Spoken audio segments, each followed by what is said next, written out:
আসসালামু আলাইকুম সবাইকে। কেমন আছেন সবাই? আশা করছি যে যেখান থেকে দেখছেন সবাই ভালো আছেন এবং সুস্থ আছেন। আলহামদুলিল্লাহ আমিও ভালো আছি আল্লাহর রহমতে, আপনাদের দোয়া ও ভালোবাসায়। নতুন আরও একটি ভিডিওতে সবাইকে স্বাগত জানাই। প্রচণ্ড গরমের কারণে এই যে পাতাগুলো কেমন লাল হয়ে গেছে। এই গরমে ঘরে রাখা যে কোনো গাছের প্রতি একটু বেশি যত্নশীল হওয়া দরকার।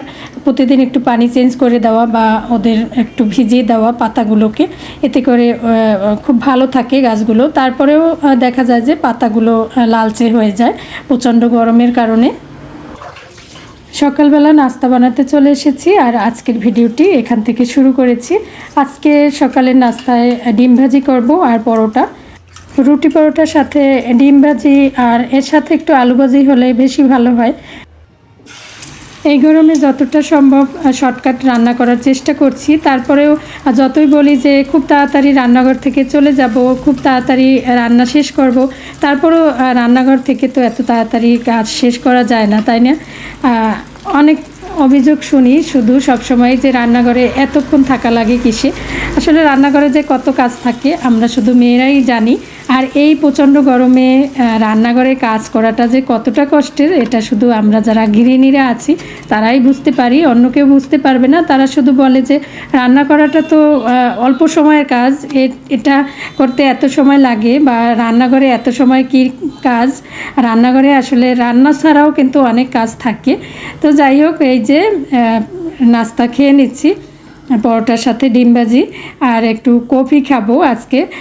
সকাল সকাল একটু চা বা কফি খেলে কিন্তু কাজের একটা এনার্জি পাওয়া যায়।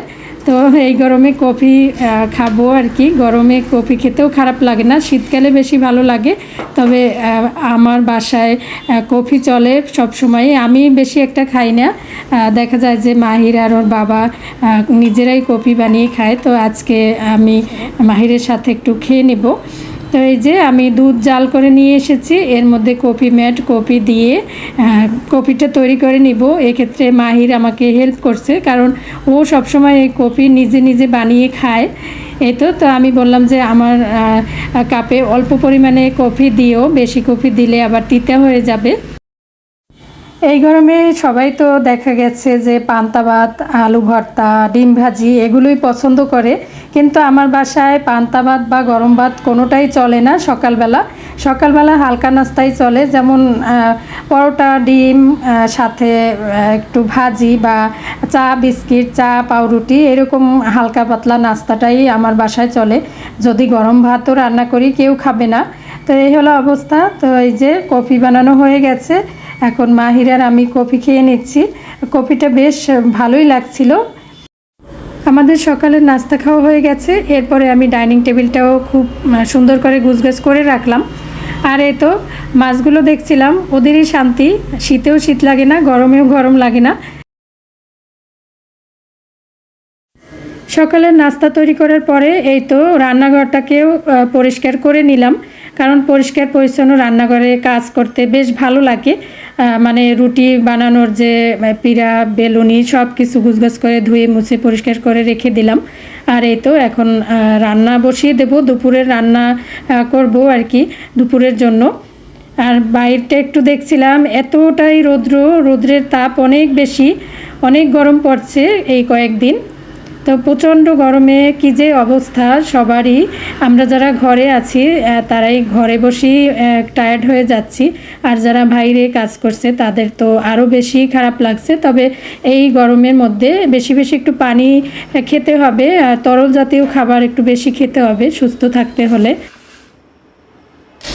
আমি এখন ভাত বসিয়ে দেব, আর রাইস কুকারে ভাত বসিয়ে দিয়ে রান্না যা করব তরকারি সেগুলো কাটা বাছা করব আর কি। আজকে শাক রান্না করব, আর হচ্ছে মুরগির মাংস আলু দিয়ে ঝোল করব, আর একটু করলা ভাজি করব। এই গরমে করলা ভাজি খেতে বেশ ভালোই লাগে, তবে বাসার ছোটরা তো তিতা করলা খেতে চায় না, এই জন্য মুরগির মাংস একটু রান্না করে দেব ওদের জন্য।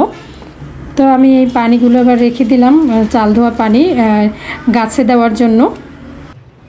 এই গরমে আমি চেষ্টা করি একটু সকাল সকাল রান্নাবান্না শেষ করতে, কারণ সকালের দিকে একটু গরমটা কম লাগে, যদিও এত গরম সকালেও গরম লাগে, তারপরেও মনে হয় যে দুপুরের টাইমে তো রোদ্রের তাপটা বেশি থাকে, গরম বেশি লাগে। এই জন্য সকাল সকাল দুপুরের রান্নাটাও করার চেষ্টা করি, এতে করে একটু হলেও আর কি কষ্ট কম হয়, এটাই আর কি।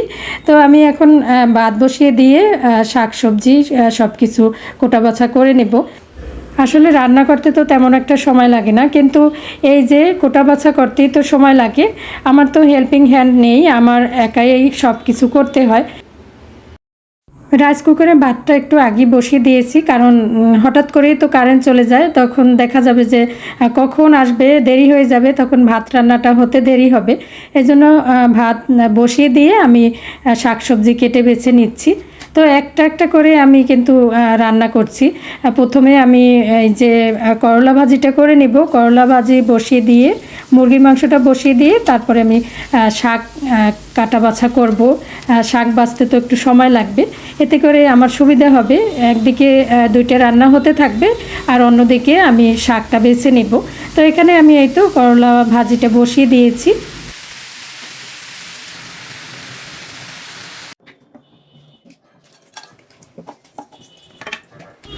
করলা ভাজিটা পাশের চুলায় বসিয়ে দিয়ে অন্য পাশে আমি মুরগির মাংসটা বসিয়ে দিচ্ছি। আমি সবসময় অল্প তেল মশলায় রান্না করার চেষ্টা করি।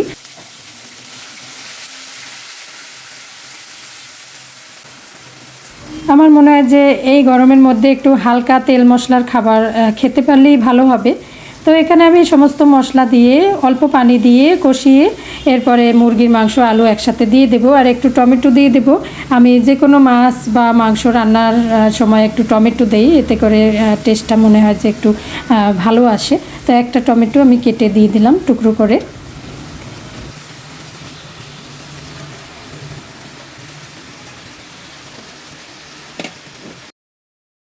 আমি মশলা কষিয়ে এর মধ্যে আলু আর মাংসও একসাথে দিয়ে দিলাম, যেহেতু এটা সোনালী মুরগি, যে মুরগি দিয়ে আমরা রোস্ট তৈরি করি সেই মুরগি, তো এটা খুব তাড়াতাড়ি সিদ্ধ হয়ে যাবে, এজন্য আলুটাও সাথে দিয়ে দিলাম। তো অল্প অল্প পানি দিয়ে কষিয়ে নিয়েছি ভালো করে। এরপরে আমি গরম পানি দিয়ে রান্নাটা করে নিব আর কি। এটা গরম পানি দিয়ে ঢাকনা দিয়ে দেব। এরপরে আমি শাকগুলোকে বেছে নিব। তো একদিকে রান্না হতে থাকবে আর অন্যদিকে আমি অন্য একটা রান্নার জন্য তৈরি মানে গুছিয়ে নেব। আসলে এই গরমে রান্না করতে অনেক বেশি কষ্ট, আমরা যারা গৃহিণীরা আছি তারাই বুঝতে পারি রান্নাঘরে থাকাটা যে কত কষ্টের। যতই বলি যে খুব তাড়াতাড়ি রান্নাঘর থেকে চলে যাব, খুব তাড়াতাড়ি রান্না শেষ করব, আসলে তো সেইভাবে খুব তাড়াতাড়ি করে রান্নাঘর থেকে যাওয়া যায় না। শুধু রান্না করলেই তো হয় না, রান্নাঘর পরিষ্কার পরিচ্ছন্ন করা লাগে, চুলা মোছা লাগে, তারপরে রান্নার জন্য সব কিছু জোগাড়যন্ত্র করা লাগে। রান্নাঘরে যে কত কাজ থাকে, তাই না? তো আমি পাশে একটা টেবিল ফ্যান নিয়ে তারপরে কিন্তু আমি কাজ করছি, কারণ ফ্যান ছাড়া তো একদমই থাকা যায় না। রান্নাঘরে তো চুলা জ্বালানোর পরে অনেক বেশি গরম। তো এখানে আমি শাকগুলোকে বেছে নিচ্ছি আর অন্যদিকে রান্নাগুলো হতে থাক, করলা ভাজি আর মুরগির মাংস। তো আমি এখানে পুরনো একটি সুতির কাপড় দিয়ে তারপরে শাক সবজিগুলো কেটে নিয়েছি, এতে করে আমার পরিষ্কার করতে একটু সুবিধা হবে। এই তো আমি কাপড়টা তুলে ময়লাগুলো উঠিয়ে নিলাম। এরপরে খুব সহজেই জায়গাটা আবার পরিষ্কার করে নেওয়া যায়। তো কিছু বুদ্ধি খাটিয়ে কাজ করতে পারলে আসলে কাজ করতে কষ্টটা একটু কম হয়। তো এই যে আমি এখন শাকগুলোকে ভালো করে পরিষ্কার করে ধুয়ে নেব। আর এই শাক ধুতে তো অনেকটাই কষ্ট, মানে অনেকটা সময় লাগে শাক ধুতে। তো এদিক দিয়ে আমার এই তো করলা ভাজিটা হয়ে গেছে, তুলে রাখছি বাটিতে। এতক্ষণ ধৈর্য ধরে যারা আমার ভিডিওর সাথে আছেন তাদেরকে জানাই অসংখ্য ধন্যবাদ। ভিডিওটি ভালো লাগলে একটি লাইক দিয়ে দিবেন। আর নতুন বন্ধু যারা আজকে আমার ভিডিও প্রথম দেখছেন, যদি একটু ভালো লেগে যায় তাহলে চ্যানেলটিকে সাবস্ক্রাইব করে রাখবেন পরবর্তী নোটিফিকেশন পাওয়ার জন্য। আর যারা অলরেডি এই কাজটি করে ফেলেছেন, আমাকে সাপোর্ট করছেন সবসময়, তাদের প্রতি আমি অনেক বেশি কৃতজ্ঞ। মন থেকে তাদের জন্য অনেক অনেক দোয়া ও ভালোবাসা রইল। আর এই তো আমার কিন্তু রান্না প্রায় হয়ে গেছে। অফ ক্যামেরায় আমি চিংড়ি মাছ আলু দিয়ে শাক রান্না বসিয়ে দিয়েছি। তো তো আমি ডাঁটা শাকে কিন্তু একটু মিষ্টি আলু দিয়েছি। মিষ্টি আলু দিলে ডাঁটা শাকটা খেতে বেশি ভালো লাগে। জানি না কে কে মিষ্টি আলু দিয়ে ডাঁটা শাক রান্না করেন, আমার কাছে তো বেশ ভালোই লাগে। ডাঁটা শাক একটু নোনতা নোনতা থাকে, তাই মিষ্টি আলুটা দিলে সেই নোনতা ভাবটা ব্যালেন্স হয়ে যায়।